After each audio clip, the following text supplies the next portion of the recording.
हमारे धर्म ग्रंथों में मृत्यु के देव यमराज से जुड़े दो ऐसे प्रसंग आते हैं जब यमराज को इंसान के हट के आगे मजबूर होना पड़ा था।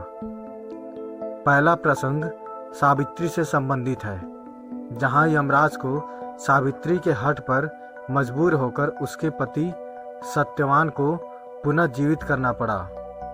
जबकि दूसरा प्रसंग एक बालक नचिकेता से संबंधित है, जहां यमराज को एक बालक की जिद के आगे मजबूर होकर उसे मृत्यु से जुड़े गूढ़ रहस्य बताने पड़े।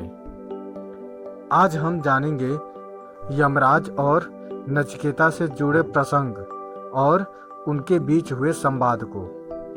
इस प्रसंग का वर्णन हिंदी धर्म ग्रंथ कठोपनिषद में मिलता है। इसके अनुसार नचिकेता उद्दालक ऋषि के पुत्र थे। एक बार उन्होंने विश्वजीत नामक ऐसा यज्ञ किया जिसमें सब कुछ दान कर दिया जाता है। दान के वक्त नचिकेता यह देखकर बेचैन हुआ कि उसके पिता स्वस्थ गायों की बजाय कमजोर बीमार गाय दान कर रहे हैं। नचिकेता धार्मिक प्रवृत्ति का और बुद्धिमान था। वह तुरंत समझ गया कि मोह के कारण ही पिता ऐसा कर रहे हैं। पिता के मोह को दूर करने के लिए नचिकेता ने पिता से सवाल किया कि वे अपने पुत्र को किसे दान देंगे। उद्दालक ऋषि ने इस सवाल को टाला, लेकिन नचिकेता ने फिर यही प्रश्न पूछा। बार बार यही प्रश्न पूछने पर ऋषि क्रोधित हो गए और उन्होंने कह दिया कि तुझे मृत्यु को दान करूंगा। पिता के वाक्य से नचिकेता को दुख हुआ, लेकिन सत्य की रक्षा के लिए नचिकेता ने मृत्यु को दान करने का संकल्प भी पिता से पूरा करवा लिया। तब नचिकेता यमराज को खोजते हुए यमलोक पहुंच गया। यम के दरवाजे पर पहुंचने पर नचिकेता को पता चला कि यमराज वहां नहीं है। फिर भी उसने हार नहीं मानी और 3 दिन वहीं पर बिना खाए पिए बैठा रहा। यम ने लौटने पर द्वारपाल से नचिकेता के बारे में जाना तो बालक की पितृभक्ति और कठोर संकल्प से वे बहुत खुश हुए। यमराज ने नचिकेता के पिता की आज्ञा का पालन और 3 दिन तक कठोर प्रण करने के लिए 3 वर मांगने के लिए कहा। तब नचिकेता ने पहला वर पिता का स्नेह मांगा, दूसरा अग्नि विद्या जानने के बारे में था, तीसरा वर मृत्यु रहस्य और आत्मज्ञान को लेकर था। यम ने आखिरी वर को टालने की भरपूर कोशिश की और नचिकेता को आत्मज्ञान के बदले कई सांसारिक सुख सुविधाओं को देने का लालच दिया। लेकिन नचिकेता को मृत्यु का रहस्य जानना था, अतः नचिकेता ने सभी सुख सुविधाओं को नाशवान जानते हुए नकार दिया। अंत में विवश होकर यमराज ने जन्म मृत्यु से जुड़े रहस्य बताए। आइए अब हम जानते हैं कि नचिकेता ने यमराज से क्या सवाल किए और यमराज ने उनका क्या उत्तर दिया। नंबर 1, किस तरह शरीर से होता है ब्रह्म का ज्ञान व दर्शन।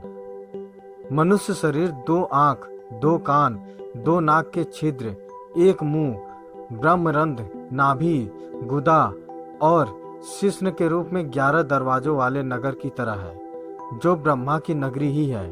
वे मनुष्य के हृदय में रहते हैं। इस रहस्य को समझकर जो मनुष्य ध्यान और चिंतन करता है उसे किसी प्रकार का दुख नहीं होता। ऐसा ध्यान और चिंतन करने वाले लोग मृत्यु के बाद जन्म मृत्यु के बंधन से भी मुक्त हो जाते हैं। नंबर 2, क्या आत्मा मरती या मारती है? उत्तर, जो लोग आत्मा को मारने वाला या मरने वाला मानते हैं वे असल में आत्मा को नहीं जानते और भटके हुए हैं। उनकी बातों को नजरअंदाज करना चाहिए, क्योंकि आत्मा न मरती है न किसी को मार सकती है। नंबर 3, कैसे हृदय में माना जाता है परमात्मा का वास? उत्तर, मनुष्य का हृदय ब्रह्म को पाने का स्थान माना जाता है। यमदेव ने बताया कि मनुष्य ही परमात्मा को पाने का अधिकारी माना गया है। उसका हृदय अंगूठे के माप का होता है, इसीलिए इसके अनुसार ही ब्रह्म को अंगूठे के आकार का पुकारा गया है। और अपने हृदय में भगवान का वास मानने वाला व्यक्ति यह मानता है कि दूसरों के हृदय में भी ब्रह्म इसी तरह विराजमान है, इसलिए दूसरों की बुराई या घृणा से दूर रहना चाहिए। नंबर 4, क्या है आत्मा का स्वरूप? उत्तर, यमदेव के अनुसार शरीर के नाश होने के साथ जीवात्मा का नाश नहीं होता। आत्मा का भोग विलास, नाशवान, अनित्य और जड़ शरीर से कोई लेना देना नहीं है। यह अत्यंत अनादि और दोष रहित है। इसका न कोई कारण है न कोई कार्य, यानी इसका न जन्म होता है न मरती है। नंबर 5, यदि व्यक्ति आत्मा परमात्मा के ज्ञान को नहीं जानता है तो उसे कैसे फल भोगने पड़ते हैं? उत्तर, जिस तरह बारिश का पानी एक ही होता है, लेकिन ऊंचे पहाड़ों पर बरसने से वह एक जगह नहीं रुकता और नीचे की ओर बहता है। कई प्रकार के रंग रूप और लेने वाले देव, असुर और मनुष्य भी भगवान को अलग अलग मानते हैं और अलग मानकर ही पूजा करते हैं। बारिश के जल की तरह ही सुर असुर कई योनियों में भटकते रहते हैं। नंबर 6, कैसा है ब्रह्मा का स्वरूप और वे कहाँ और कैसे प्रकट होते हैं? उत्तर, ब्रह्मा प्राकृतिक गुणों से एकदम अलग हैं। वे स्वयं प्रकट होने वाले देवता हैं। इनका नाम वसु है। वे ही मेहमान बनकर हमारे घरों में आते हैं। यज्ञ में पवित्र अग्नि और उसमें आहुति देने वाले भी वसु देवता ही होते हैं। इसी तरह वे सभी मनुष्यों, श्रेष्ठ देवताओं, पितरों, आकाश और सत्य में स्थित होते हैं। जल में मछली हो या शंख, पृथ्वी पर पेड़ पौधे, अंकुर अनाज, औषधि हो या पर्वतों में नदी, झरने और यज्ञ फल के तौर पर भी ब्रह्मा ही प्रकट होते हैं। इस प्रकार ब्रह्म प्रत्यक्ष देव हैं। नंबर 7, आत्मा निकलने के बाद शरीर में क्या रह जाता है? उत्तर, जब आत्मा शरीर से निकलती है तो उसके साथ प्राण और इंद्रिय ज्ञान भी निकल जाता है। मृत शरीर में क्या बाकी रहता है यह नजर तो कुछ नहीं आता, लेकिन वह परब्रह्म उस शरीर में रह जाता है जो हर चेतन और जड़ प्राणी में विद्यमान है। नंबर 8, मृत्यु के बाद आत्मा को क्यों और कौन सी योनियां मिलती हैं? यमदेव के अनुसार अच्छे और बुरे कर्मों और शास्त्र, गुण, संगति, शिक्षा और व्यापार के माध्यम से देखी सुनी बातों के आधार पर पाप पुण्य होते हैं। इनके आधार पर ही आत्मा मनुष्य या पशु के रूप में नया जन्म प्राप्त करती है। जो लोग बहुत ज्यादा पाप करते हैं वे मनुष्य और पशुओं के अतिरिक्त अन्य योनियों में जन्म पाते हैं।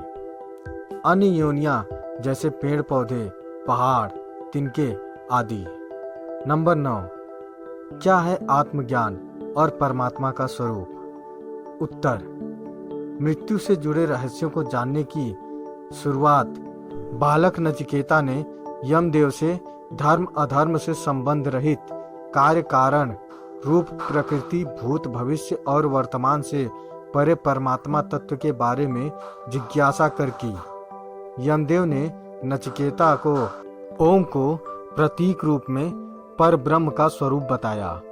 उन्होंने बताया कि अविनाशी प्रणव यानी ओंकार ही परमात्मा का स्वरूप है।